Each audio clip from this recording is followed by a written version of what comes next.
for the opportunity to gather here to discuss this important topic. Father, guide our thoughts, our words, our deliberations, and let it be fruitful.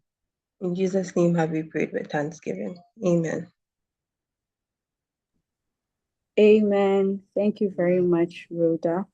Moving on, I would like to call on the Executive Director of the UN Global Compact Network Ghana, Mr. Tolu Kwekulakra, to give us the welcome address.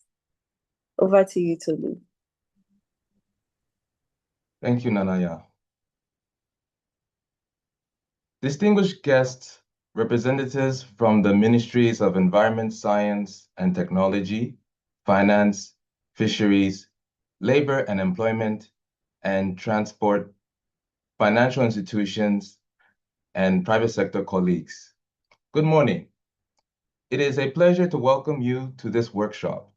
We are here to discuss a topic that is as vast as it is vital, the blue economy. For Ghana, the ocean is not merely a geographic boundary. It is an economic powerhouse. From our bustling ports to our artisanal fishing communities, the sea is the backbone of our food security and international trade. Yet for too long, we have treated our marine resources as an infinite extraction point rather than a delicate asset requiring strategic investment. We are here to bridge a persistent gap. Globally, billions of dollars in blue capital are searching for a home. Simultaneously, brilliant Ghanaian entrepreneurs and conservationists are searching for funding. The disconnect lies in the safety threshold. Investors often view ocean-based projects as high risk due to gaps in data or lack of clear investment criteria. Our goal today is to define a common language where sustainability metrics match a bank manager's risk profile. At the UN Global Compact, we believe SDG 14, Life Below Water, is a commercial imperative. To maximize our impact, we must transition from grants to impact investing. For a project to be truly bankable, it must balance people, planet, and profit. We cannot de-risk the ocean in isolation.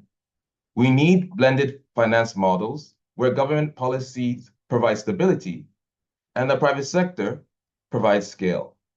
I challenge you today to look past technical hurdles and focus on the roadmap.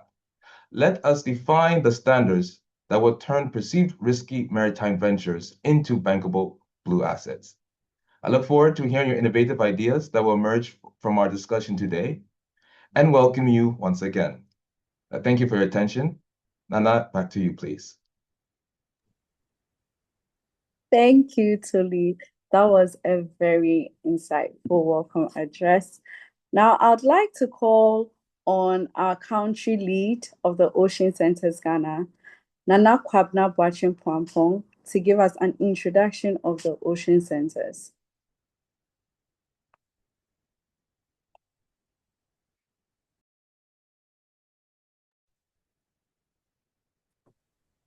Thank you very much, Nanaya, and a very good morning to you all, as well as a very prosperous 2026 ahead.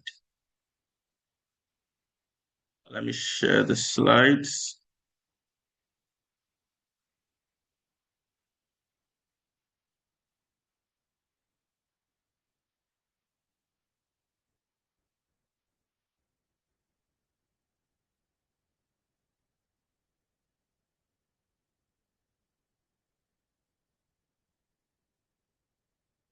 Is the slide visible, please? Yes, you can see. Okay, great. Okay, so my task is to take you through the Ocean Centers and speak on what it is about and what our aims and objectives are.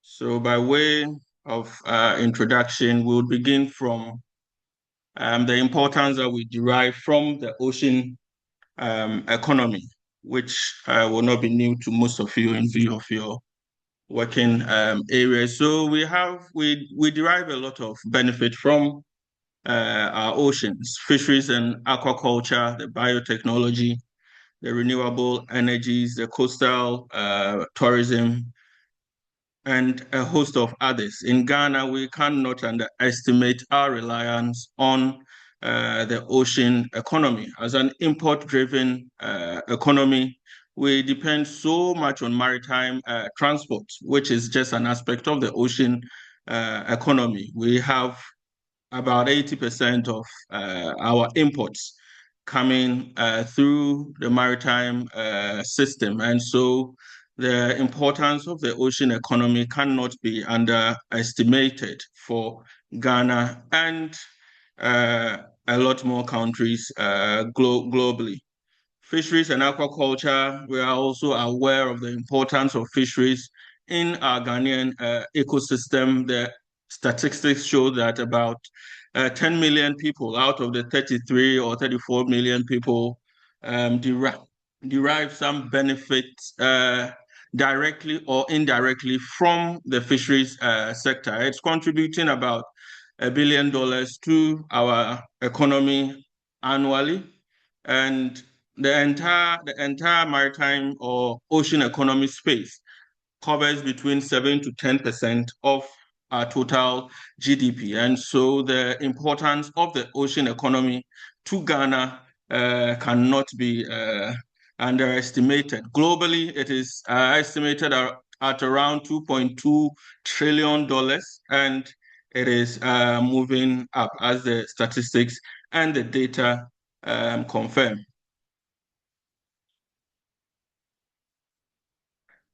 Now, why is there the need for to put safety to address safety in our ocean economy? It is because safety infrastructure does not move at the same pace as the emerging ocean economies. There is a disconnect. Usually, the infrastructure follows where the economy is moving to, and so there is this gap that always needs to be curtailed or needs to be filled up. And that is one of the reasons why we need to address safety gaps in our emerging ocean economies. Again, we talk about if you look at the maritime transport sector, for instance, particularly in the area of ships and the current negotiations that are ongoing regarding the use of alternative energy fuels. This brings a whole new dimension. Ships would have to be fitted with extra safety-sensitive gadgets. Seafarers will need further training, port state control, flag state inspectors, as well as the entire value chain would require new skills to be able to manage some of these changes that are intended to happen and which will definitely happen. And so there is a need to block some of these gaps in order to not to lose lives, in order not to lose vessels or the rest, which are all very capital intensive. And so there is a need to address some of these safety gaps, which needs to be preempted so that we put in the necessary stopgap measures and not adopt a firefighting measure, in which case we would have already lost human lives and property. Again, the workplace accidents lead to substantial costs and then lost productivity, compensation, and then human capital. Imagine the freeze or the stop in production when you have accidents on board the vessel. You ground a vessel and I mean, there is a little safety issue on a vessel. Port state control officers would have to, detain the vessel from moving. You put in the calculations and you realize that no, it is not economically prudent. It is better you preempt some of these things and take the necessary precautionary remediary steps, because both the economic impact and then the impact on the humans will be substantial, and so there is a need to address these safety gaps. Additionally, you look at increasingly the methods or the requirements for the disbursement of funds by international financial institutions, and you realize that safety or ESG occupies a critical role in their risk assessment. And so it is something that has been brought to the fore, because if you cannot prove your safety measures, it will be difficult to attract the necessary investments that are needed for emerging ocean economies like ours. And so at the UN Global Compact, as indicated by Eric Gekeski, the head of the Ocean Lead head, he says that safety is a precondition of all sustainable business practices. And the role of the UN Global Compact is to provide business and governments with clear guidance on how to embrace safety in their sustainability journey. What is striking to me is the fact that there is a word precondition. So we should look at safety as a precondition. It should not be an end. Safety should precede whatever economic activities, whatever ocean activities that we intend to take. Safety should should come before all these things.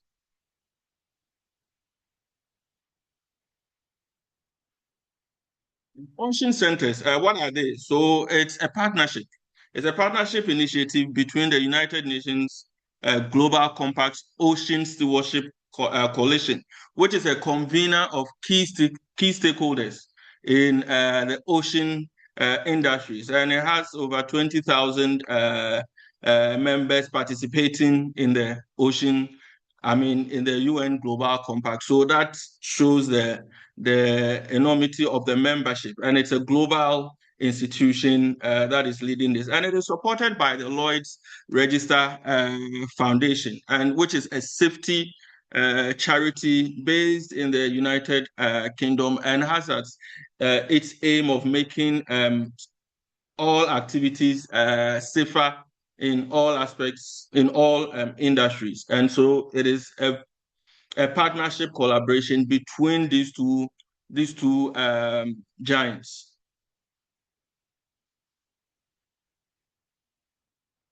What are we, the Ocean Centers? We are a multi-stakeholder collaboration platform, and we support the transition towards safer and more sustainable ocean economies. We operate as platform hubs or action projects. We come together, do what needs to be done regarding supporting transition towards a safer, more sustainable ocean economies. We are not a physical place where you can just go. We are just a platform being housed currently being housed with the United Nations Global Compact. So we are not physical centers. We provide opportunities for collaboration for the entire ocean economy spectrum. And the ocean economy spectrum is very wide, as we will see in the subsequent slides.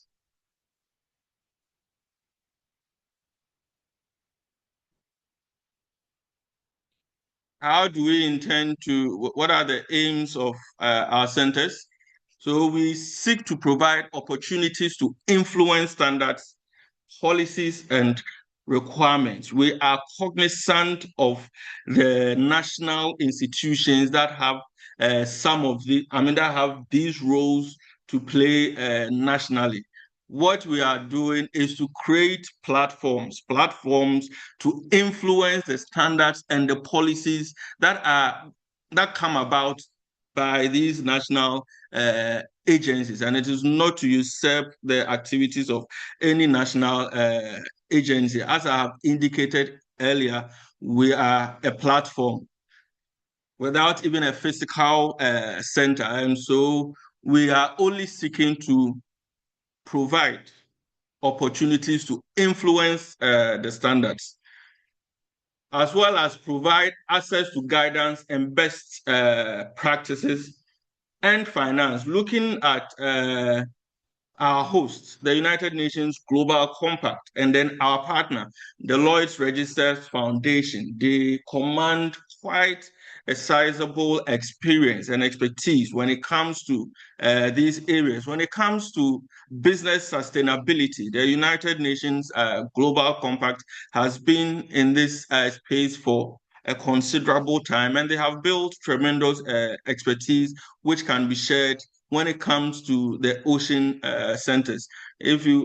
Some of you may be aware, the Ocean Stewardship Coalition, which is under the auspices of the UNGC, has varied experience when it comes to the ocean economy. And we are seeking to leverage some of these expertise in building safer and sustainable ocean economies. And the Lloyds Register Foundation, as you may know it, is also an astute charity organization that has, over the years, built expertise and experience when it comes to safer systems, safer operations. And so they are also a heavyweight, and we are also relying or leveraging on their expertise regarding more sustainable ocean centers. We also would want to give a voice to the emerging ocean economies on the global stage. How do we intend to do this? The Global Compact is a global body, and so we can leverage on some of those advantages.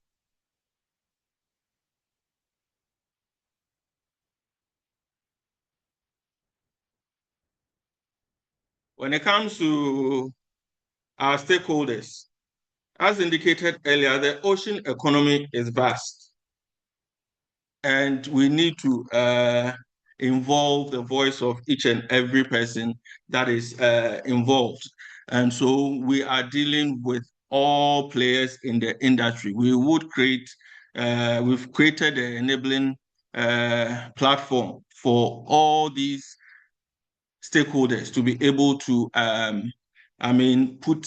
include their voice in the shaping of policies for the ocean economy. And if you look at the canoe sector for the artisanal fisheries sector, for example, many a times in the formation of policies, we do not go down to the fishermen themselves, and we are creating this opportunity for them to be also give their voice when it comes to policies in the ocean economy, because whatever policies that are taken at the top goes down and affects all of them. And so we are a non-elitist group.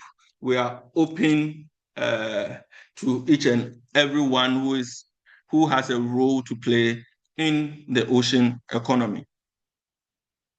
When it comes, so from the onset, the UNGC and then the LRF have set up these ocean centers, in particular emerging ocean economies, and these are the areas in which you have the ocean centers set up. In West Africa, we have Ghana, and then in the East Africa, we have Kenya. So in Asia, we have India, Bangladesh, Philippines, Indonesia, and then in the Southern America, we have Brazil.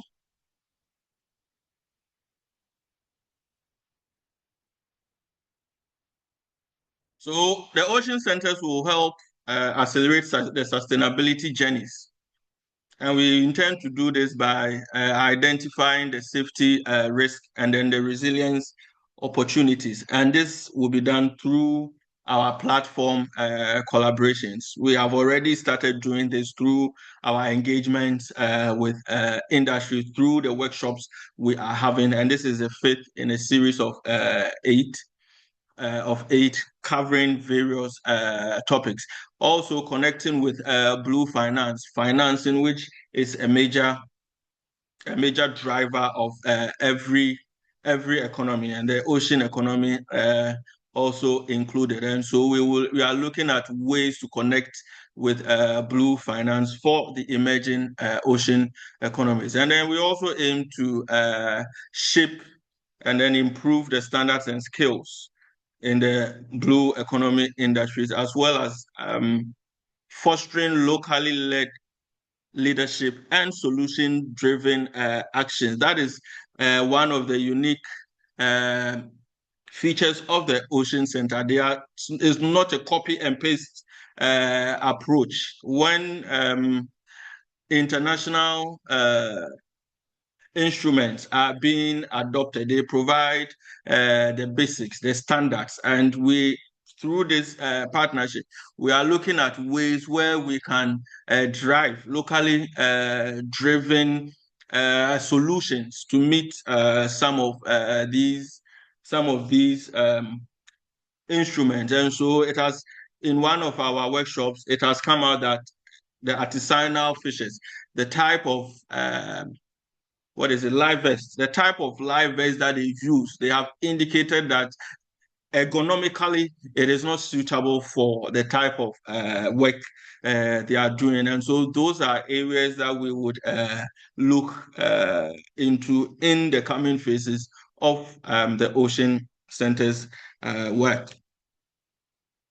And from at the outset, we have restricted ourselves to four main action areas, which are the shipping and ports, and then the fisheries and aquaculture, offshore renewables, and then finance and investment. Why oceans industries? Why the focus on the oceans industries is because of the importance of the area of the space, which has already been indicated in the earlier slides. When you take the need for resilience, we cannot imagine what will happen if our two ports, Tema and Takrady, are not doing business. We cannot imagine the number of people who would starve to death. We cannot imagine the health implications, and it will throw our whole country into a national security situation. And so those aspects of our economy need to be resilient. There needs to be opportunities or strategies to bring them online when a catastrophe happens. And so that is why we have focused on some of those action areas when it comes to the ocean economy. When we look at the knowledge gaps, maritime shipping, maritime transport industry is hugely dynamic. Every year, there are meetings at the IMO, and new instruments are being developed, existing ones are being adopted in view of the dynamism of the industry. There are a lot of changes, and this brings about a lot of knowledge gaps for the emerging economies, mainly because, in fact, it brings knowledge gaps for the emerging economies, and we need to catch up. So that is why there is the need to focus on the ocean industries. The global trade and supply chain, that cannot be, we cannot underestimate that in view of our reliance on maritime transport, on our ports.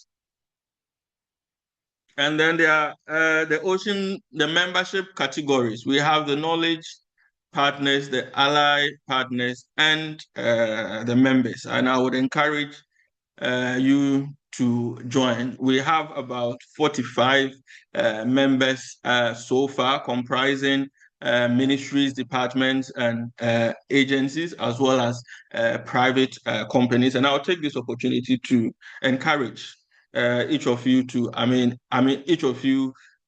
to encourage your institutions to sign up to be members of the Ocean Centers. And the benefits of a member is the fact that you are able to drive change and influence high-level discussions.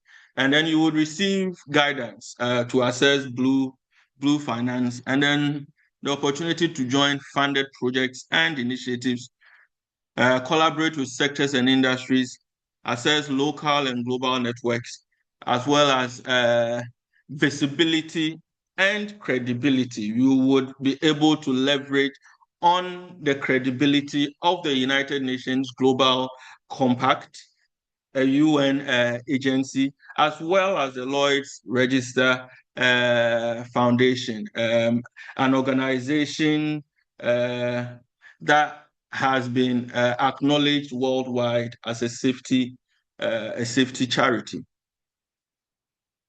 And then the benefits of as a knowledge partner, you would have the opportunity to network with the foundation community, which also has a host of industry players, and then influence research priorities of the Global Center for Safety Evidence, as well as participate in knowledge sharing activities across centers. You would also gain the visibility on our websites and in our communications.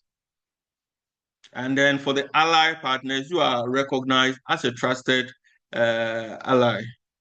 You would have early access to insights and recommendations through our exclusive webinars and briefings on the emerging topics and findings from the ocean centers. So this is what you stand to gain. Access to the world's largest business sustainability network, 20,000 plus participants, over 63 country networks covering over 80 countries. You would have a voice in the global agenda and policy setting. So a host of complementary activities will be our meetings, conferences, webinars, and our public events. And so I thank you for your kind attention, and I would urge you to visit our website and then join to become a member of the Ocean Centers Ghana. I thank you.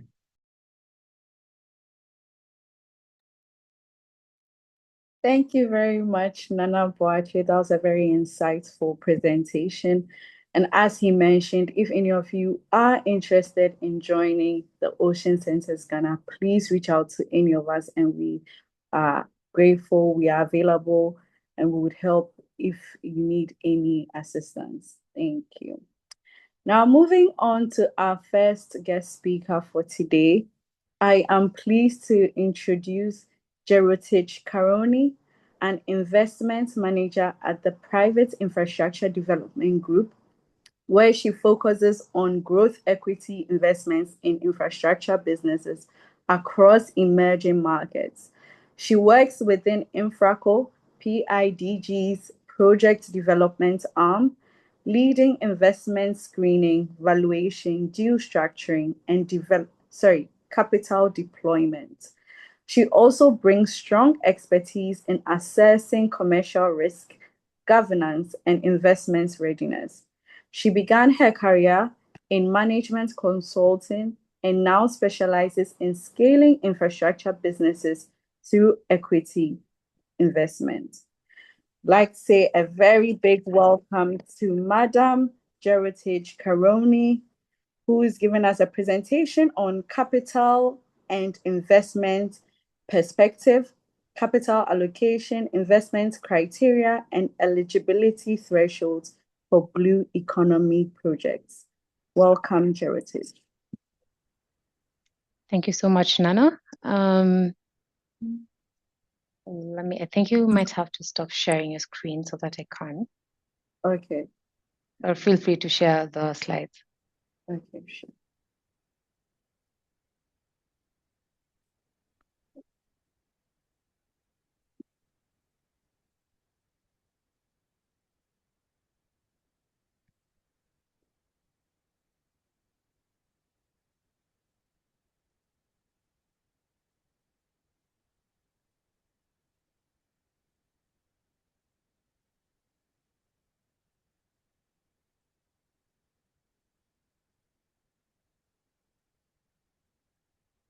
Okay. As we wait, oh, fantastic. So as the slides come up, I can just get started. Good afternoon and good morning, everybody. And thank you so much for the invitation. As Nana mentioned, I am Karone Chirotich. I work for PIDG, an equity-focused investor. We are focused on early stage and growth stage infrastructure, including blue economy assets across sub-Saharan Africa. Today, I want to talk about safety, not as a compliance issue, not as a technical checklist, but as a foundation on which credible, investable blue economy projects are built upon. Next slide, please. So, next slide, please. Thank you. So before I speak as an equity investor or as an investor in general, let's start somewhere very fundamental. So a few years ago, on a marine project in Africa, a routine task went wrong. It wasn't a storm, it wasn't sabotage, it wasn't a technical failure. It was just a normal working day.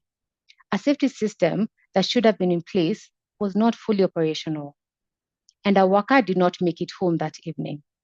That single moment changed the family forever. It affected a workforce, a company, regulators, and ultimately investors. No amount of capital, insurance, or remediation can undo that. So when you talk about health and safety, the first objective is simple and non-negotiable. Everyone must go home safe and every day. So let's look at the Private Infrastructure Development Group. So just a brief overview of what we do. PIDG is publicly funded, a private sector focused infrastructure group that was established in 2002 to mobilize private sector capital into challenging markets. We operate where risk is very high, where systems are still evolving, and the consequences of failure, human or financial, are very high. This is why whatever we do, we take safety very seriously. It is our central value. To date, we have covered 258 projects that have reached financial close. 50% of them are in fragile and conflict-affected states, and the other 50 are in the poorest, least developed countries. As you can see on the slide, those are the countries that, in green, those are the countries that we have supported private sector investments. And in gray are the ones that we have a mandate to work, but we have not yet covered any projects in that area. Next slide, please. So PIDG operates across the full project life cycle and capital stack, from early stage development, equity, debt, to guarantees and technical assistance. As you can see, we have a solution for literally everybody. We have the project development arm, what you can see there as Infraco, and that is where I actually sit currently. We provide equity. We have a debt solution, which is the Emerging Africa and Asia Infrastructure Fund that provides long-term debt. We have Garantco that provides guarantees, and we also have local credit enhancement facilities such as InfraZamin in Pakistan. We have InfraCredit in Nigeria and the Mana in Kenya. So the credit enhancement facilities help crowd in local finance. And in all these different arms that I have talked about, we all apply safety thresholds to the same standard, because it doesn't matter what capital that's coming in, whether it's debt, whether it's equity, whether it's grants. That is very, very important. The technical assistance arm that you can see at the very beginning, it allows us to strengthen systems, build capacity, and close gaps. So the TA team invests across alongside us. When we make an investment, they can come in and help us support the projects and make them investable. In the event that for some of them, we have requested for some HSCS changes to be made that are expensive, the technical assistance arm can come in and support that initiative. Next slide, please. So because I am coming in as from the Infraco arm, which is the equity arm, I will focus on this a bit. Yeah?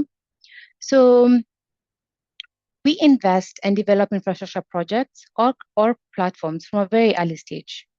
with a deliberate intention to expand the bankable project pipeline to sustainable investments across Africa and Asia.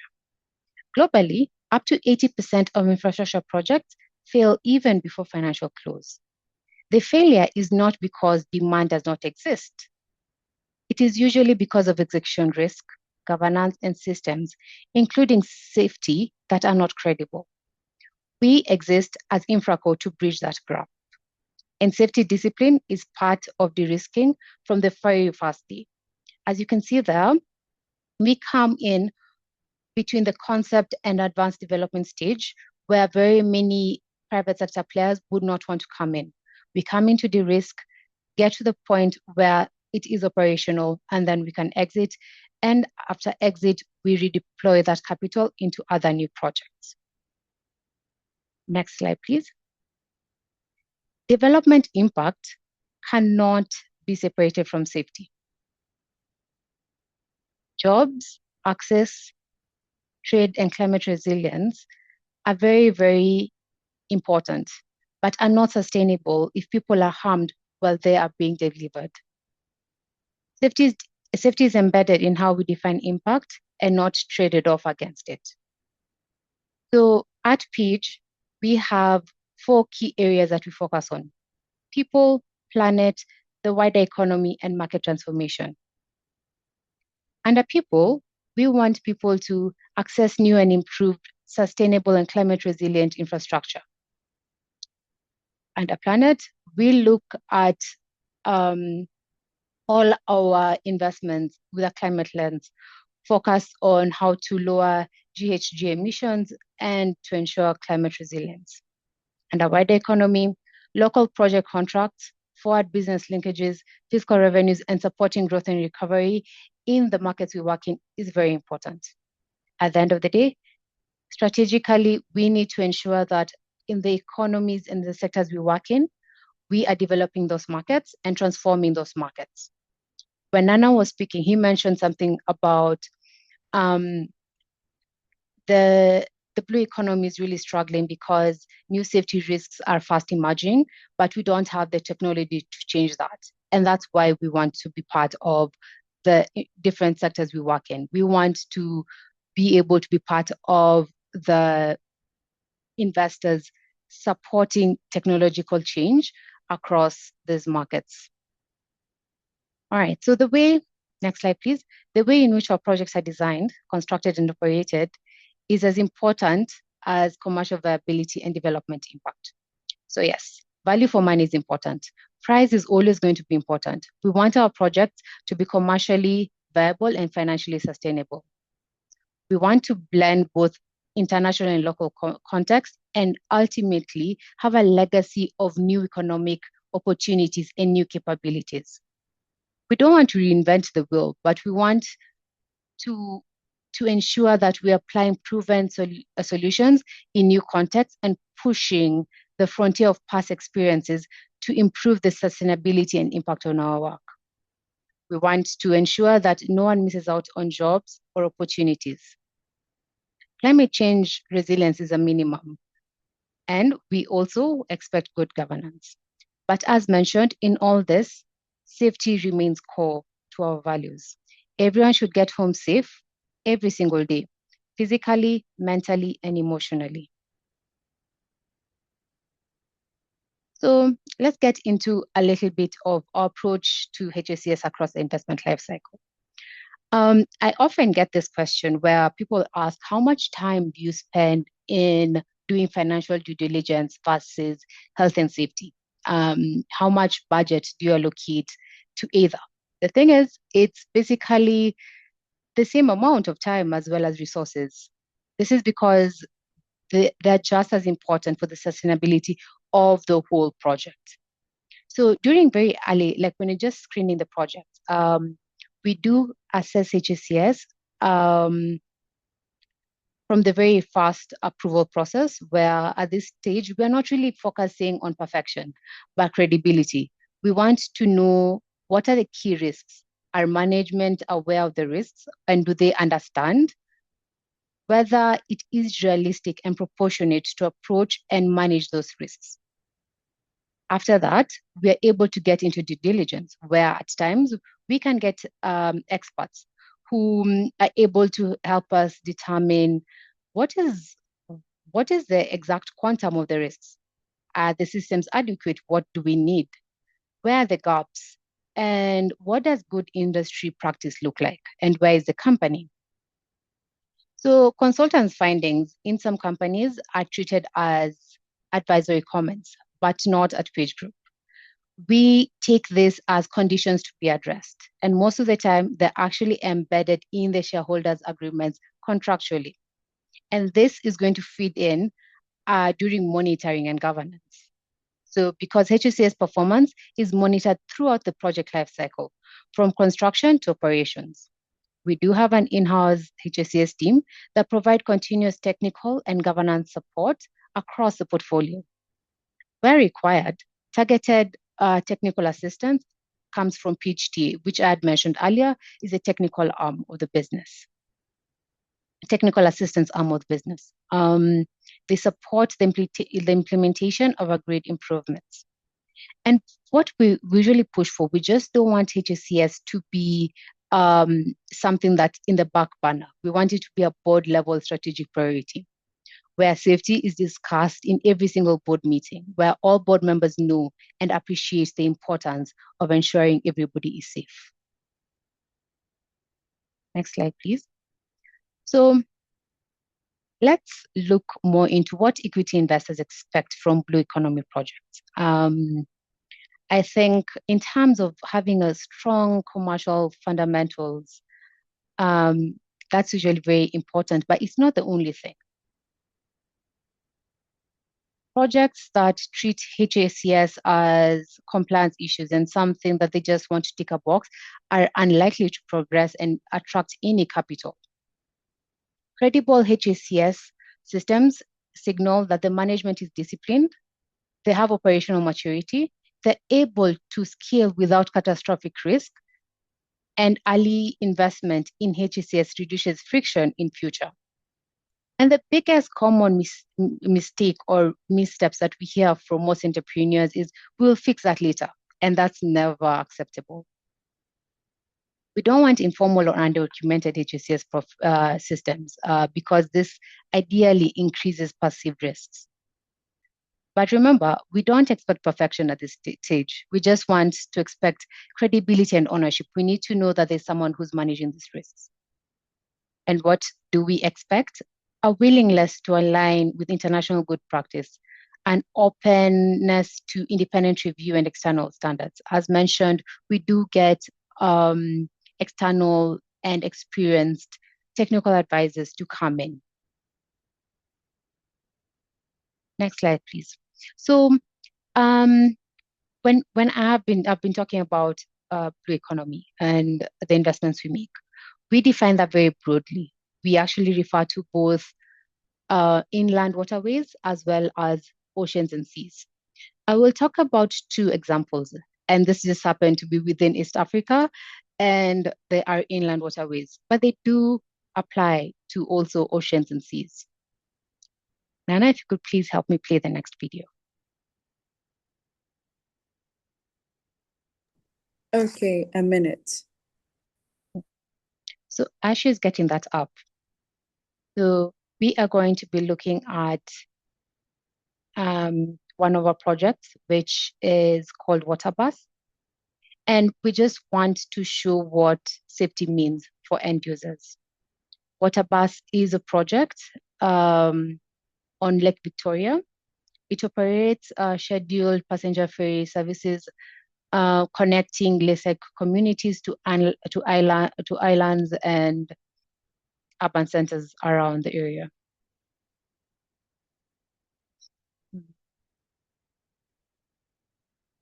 As that comes on, I will continue.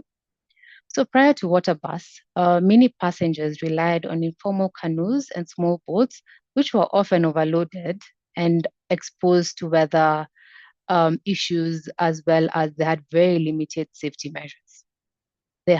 We always had it in the news. There was always an incident every other week on Lake Victoria, which was quite sad. For this investment, we invested 3.8 million in equity. And the main reason for the investment was just to scale a safer formal transport alternative with very strong social and commercial fundamentals. At entry, our biggest concern was the structural design of the boat because it needed to withstand the cargo weight, extreme weather conditions, and wave height. We had to ensure GBVV and vulnerable groups are safeguarded because on the boats, you had everybody coming in. Fire detection and suppression systems were to be placed on time. And we also had to monitor the risk of mass fatalities. So the conditions to investment was, again, safety was very central to getting IC approval, regulatory confidence, and insurance cover, as well as public trust. They did put in a HSCS system, as well as appointed a competent HSCS lead that has materially increased investor confidence as well as passenger confidence in the region. So what was the outcome? Before I get to the outcome, let's listen to the video.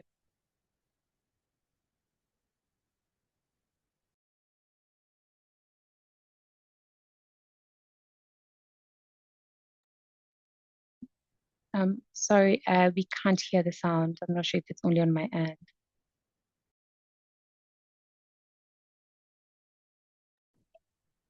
Please, can you hear now? Has changed. You can easily capsize and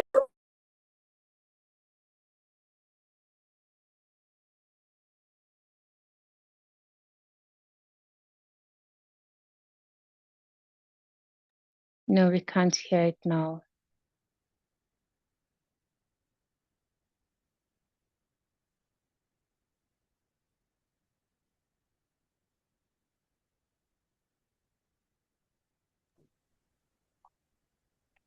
we use the water bus for over 4 years now, and it is one of my best hobbies to travel with water bus. Before water bus came, we used to travel with these small boats, but they are risky, particularly when the weather has changed. You can easily capsize, and so many people lost their lives. It is more safe because there are so many facilities in it. Things like life jackets are there, and even the staff themselves are positive. We like them. And also the cost is also reasonable. And with school-going students, particularly girls are very delicate. Sometimes we could hear from the radio that school girls were raped because they were late, such like things. But because whatever is now available, they are traveling more safely and they reach their homes as quick as possible. So many students from this side can easily learn in the other side, and the other side also can easily learn from this side. So there is the improvement of communication network.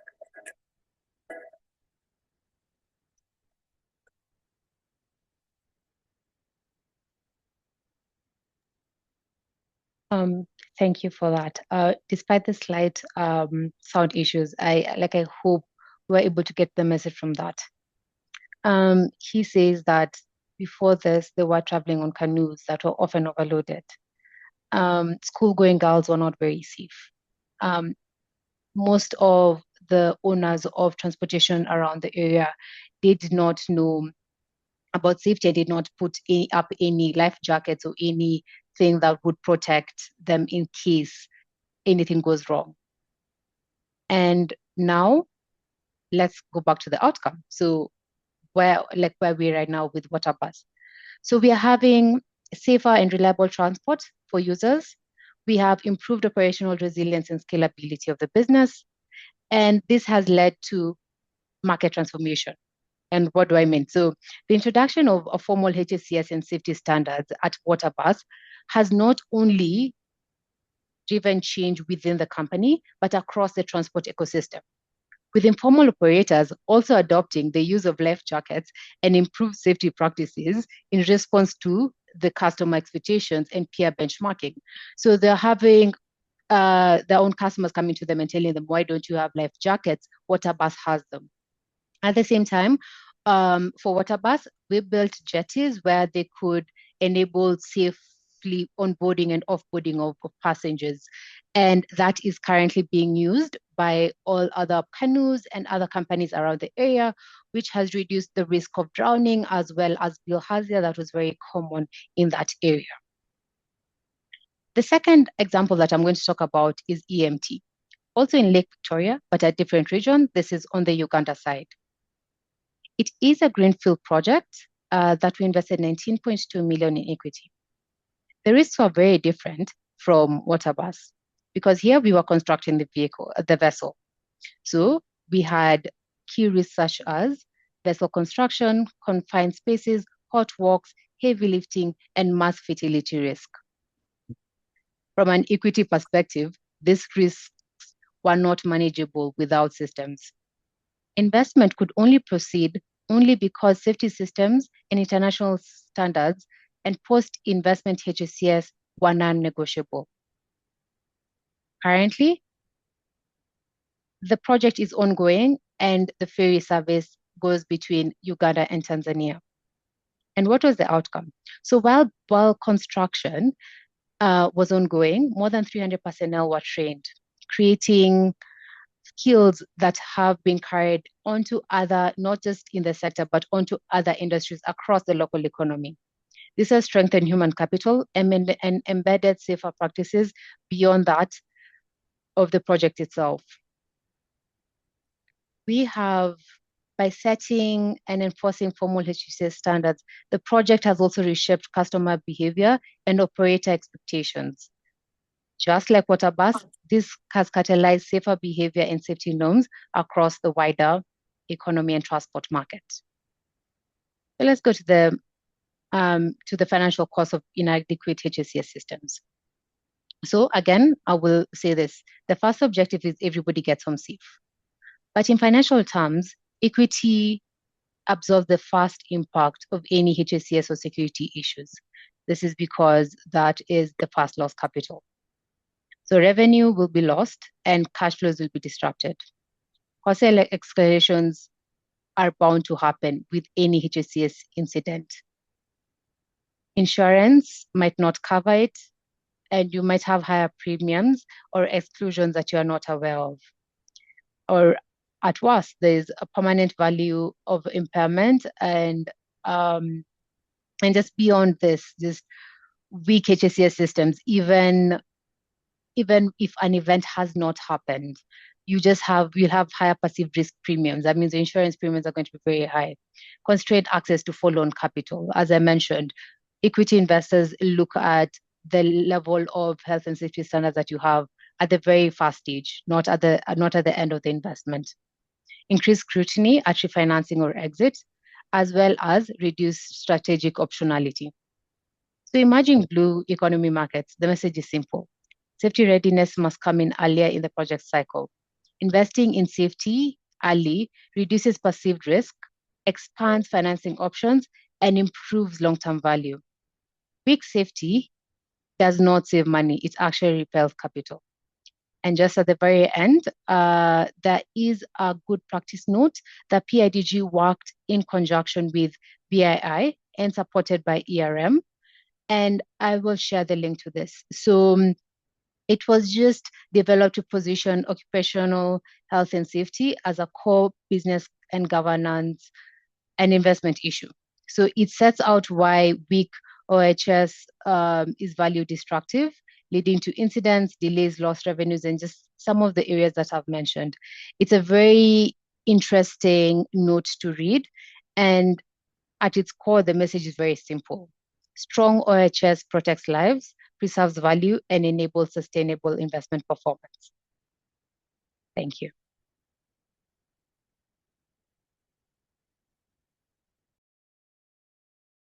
Back to you, Nana.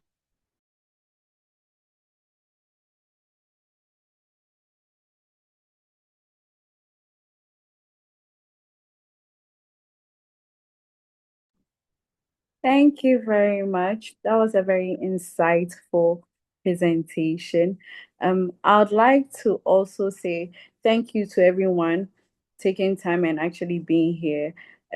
We are now on the Q&A session. Let me call on Mr. Nana Bwampo once again to handle this session. Thank you.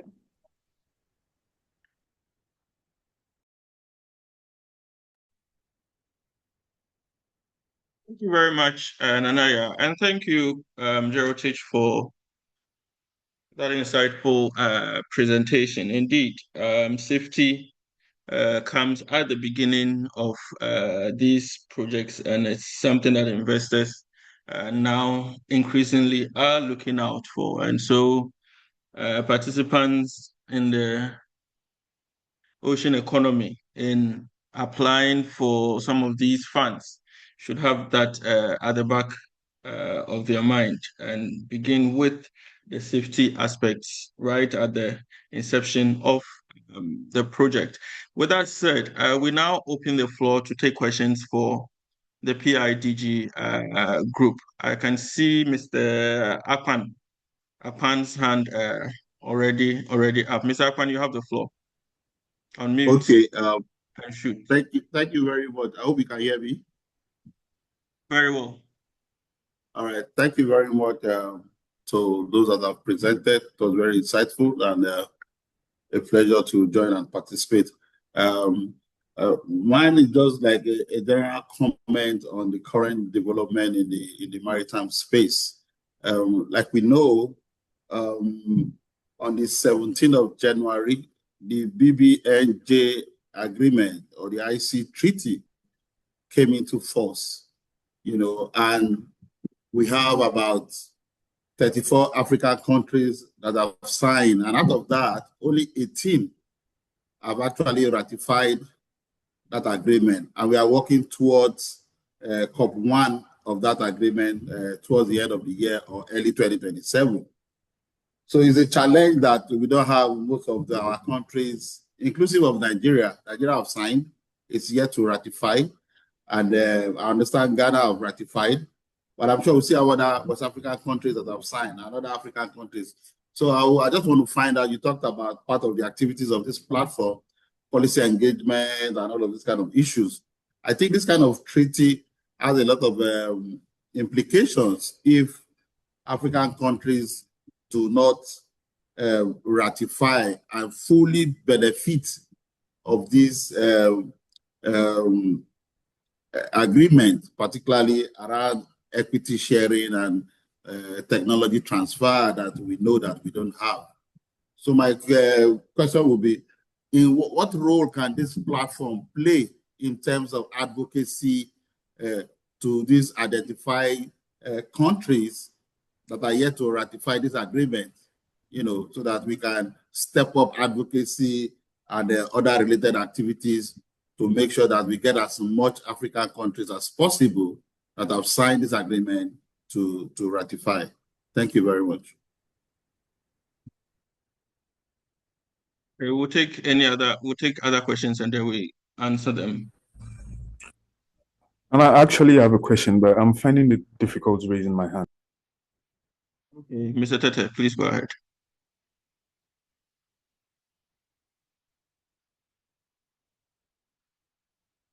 Mr. Tete, you are muted.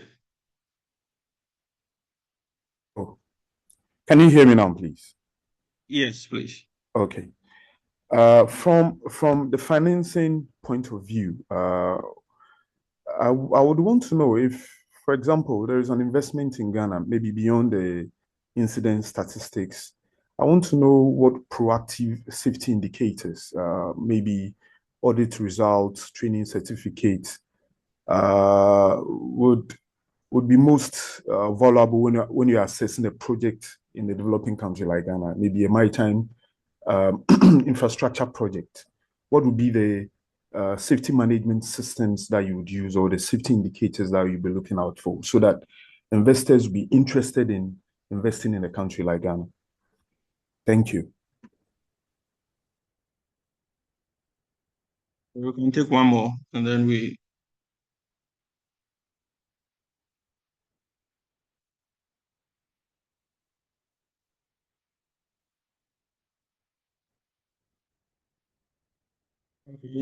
No further questions. Okay, so I'll take the first. I'll attempt the first question, and then Heritage will take the second question on the financing. So, Ms. Akpan, as I indicated earlier, the ocean centers, we are trying to create a platform to influence policy when it comes to the safety and sustainability of the ocean economy. It's true that the BBNJ agreement, yes, came into effect on the 17th of January this year. And as has been the case with many of the international instruments, we signed them at the outset, we sign them, and then the ratification becomes another issue. And so in our region, there are a lot of instruments that we have signed or acceded to, but then when it comes to the ratification, it's a bit low. One, because of the time spent in our ratification process. Since we are a dualist, when we sign on, we come home, we have to go through the necessary cabinet parliamentary consultations and approval. So that is one aspect of it. Nevertheless, it's the BBNJ agreement is something that would have an effect on our in the Gulf of Guinea, and so it is important that we have a look at it. The ocean centers will look at the safety and the sustainability aspects of that instrument, and so we will see how we can channel it to the policy makers. I'm sure we may have to convene one roundtable discussion and then elicit or introduce or inform on the necessity for the ratification of this instrument as soon as possible. But it should not be left at the ratification also.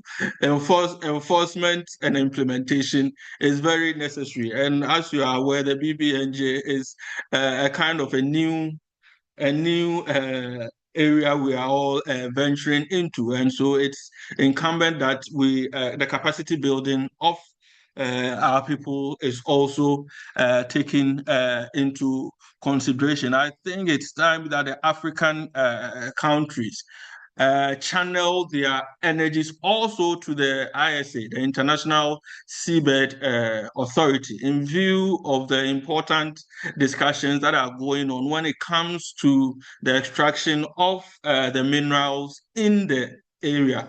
It is high time we started engaging meaningfully at the ISA so that we will not be left behind and left chasing as has been the case. So those are my initial comments on that. And then I'll let Caritage take the second one on the necessary safety management systems that that the financial guys look into in investing in projects. Thank you. All right, thank you. So just based on how the question was asked, it sounded like this was asking for an already operational project. What would we be looking at? So there are very many things, but I'll just touch on the basics. So the first one is, do you have any records of incidences, near misses, and what were the corrective actions? For the evidence, so we're looking at what was reported, was it investigated properly, and did they follow the right corrective action? In terms of this, some indicators that would also be looking at is what is the lost time injury, the total recordable injury and frequency rate, near miss reporting frequency, what is the training completion rates, Are there any emergency drill and frequency outcomes? In terms of regulation, so we want to know what's the status of all required safety certifications and approvals. What is the relationship between the company and regulators? Is it transparent? Is there a history of regulatory enforcement or shutdowns? What happened and what caused it in the event that there is? Then we also want to know your capacity and resources. So do you have adequate staffing for HSCS? What is the budget allocated to them? And do they have access to external expertise when in-house expertise is limited? Sorry, I think someone.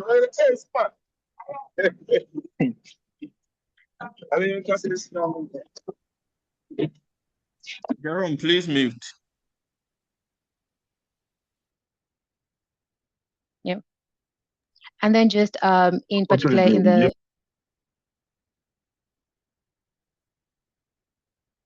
and then so just other indicators just generally is so the alignment with international safety standard, international safety management code, as well as Sea of Life at Sea requirements, and just labor management laws in general.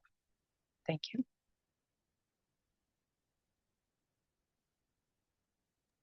Thank you very much, Dorothy. So, Mr. Tete, there you have it.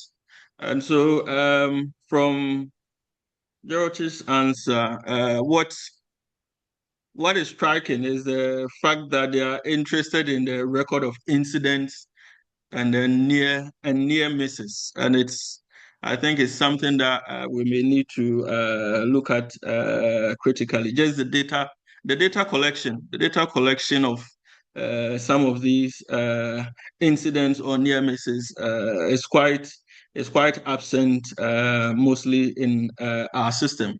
Sometimes you only get to hear of it when it's in the news, but then there should be systems that should record some of these near misses and incidents so that you can even use them as exercises and drills to ensure that you cover that space. And so it's something that is very critical. I don't know if any of the agencies here would like to comment on that aspect regarding the data for the near misses. Misses, and then the records of incidents. The agencies here, the regulators here, I don't know if any of you would like to, give us some insights with regards to data of incidents and near misses when it comes to the ocean economy space. Nana, just before you proceed, just allow me to also, I've just realized our in-house HSCS expert is in the call, and I think it would also be very beneficial for her to dig in deeper into that question. Brenda? Proceed.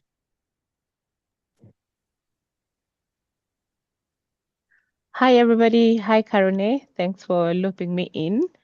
I think as Karone has mentioned, so my name is Brenda Mwombo. I'm a Health, Safety, Environment, and Social Manager with the Private Infrastructure Development Group, currently overlooking the transactions that are within the maritime and water space. So a lot of this shipbuilding we are talking about, a lot of the voyages that Karone has also mentioned that fall under my docket.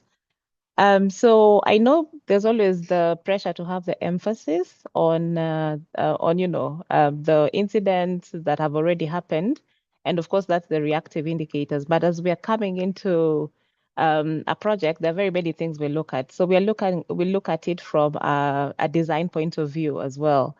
The stability assessment. So there's the technical health and safety elements that are looked into, so that we can ensure that if it's a vessel or whatever it is, the infrastructure itself is quite solid, and it's something that could, withstand very many other things, including climate, because climate, and we now also understand that climate is a key thing that could also affect the integrity of the infrastructure that has been created. So that's one thing we will look at when we're conducting our due diligence, even before getting into deals. Other things that might come in. So we've talked about the International Safety Management Code, which is the ISM code, and that really governs a lot of internationally governs how vessels and ocean or marine infrastructure is really handled. And so within it, there's the safety of life at sea, which is the SOLAS requirements as well. And all of that take into account. It even takes into account and mentions, how many number of drills. So it's really important that when we are looking at it, even from an investment point of view, we will review the company procedures against these international standards, or rather, which is essentially supposed to be the benchmark for operations within the maritime space. And if there are any gaps, because of course we understand that we have different levels of health and safety integration across even the region and across Africa, and also just the world, because even in Asia, they also differ. So what we will do is we will come up with a gap analysis, and there's the Environment and Social Action Plan, which is the ESAP that Karane had also talked about, which then just highlights the gaps, and then we're able to work through and see how to be able to support the project proponent. There could be things that maybe we would need to collaboratively explore some grant financing that could help. But then, of course, there's some things that are bare minimum that we would need the project to commit to, so that it's able to meet the minimum quality standards that are requested for. So it's very many things. I think IMO talks about labor management. How are you recruiting? How then do you make sure that you're not really undertaking, modern day slavery? So there's just very many things and very many nuances. And so it's very difficult for us to just look at health and safety. And I think that's why we keep on talking about HSES, because it's a mixture of health, safety, environment, social matters into it. Even as we're looking at the safety management system, we are looking at security into it as part of it. So all of these things, it's a very, combined nexus of so many things that we are not able to draw out one thing or another. I don't know if that's clear.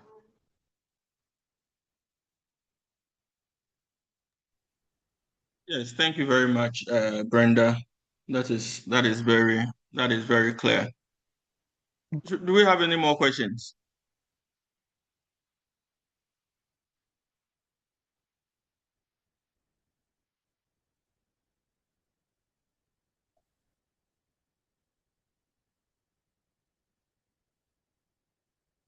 Once again,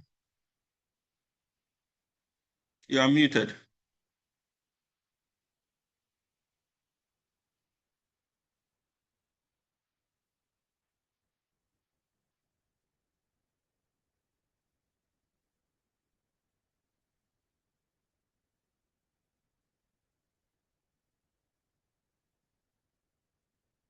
Please unmute. Okay.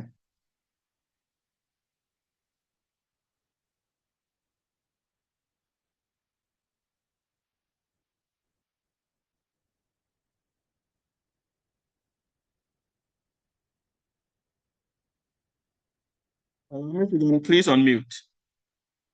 Kanaya, can you unmute her?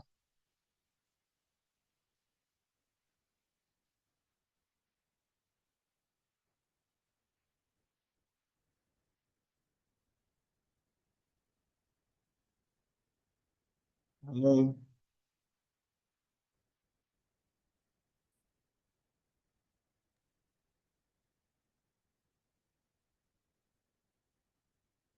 Hello.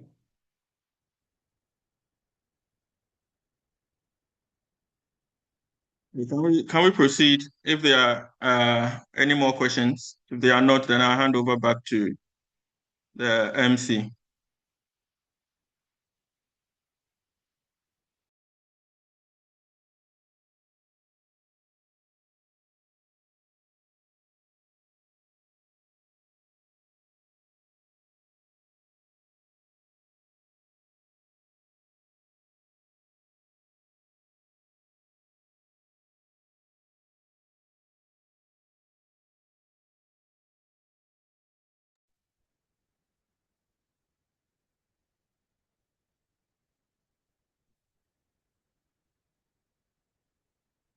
Mr. Yefumhene, you have the floor.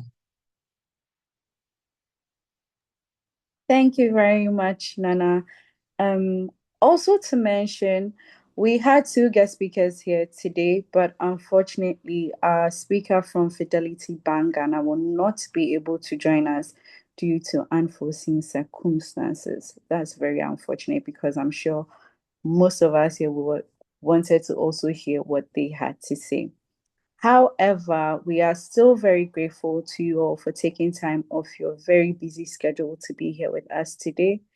Before we go, please note that the slides, the video, as well as the recording of this session will be shared after the meeting. Finally, I would like all of us to turn on our cameras briefly for a group photo. Thank you.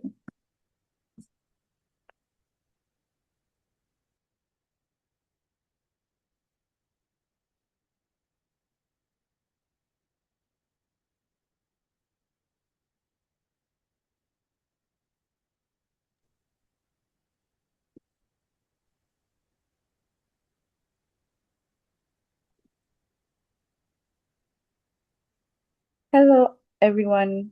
Please, I'm still waiting for us to turn on our cameras. Some have. We still have half to turn on their cameras.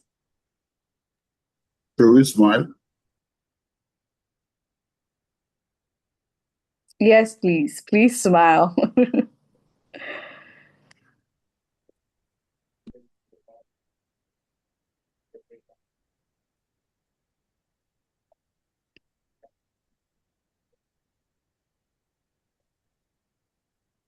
Oh, Dagmara is unwell. Yes. Dagmara, sorry to hear you are unwell. We wish you speedy recovery. Thank you, Kofi. Thank you. Good to see you.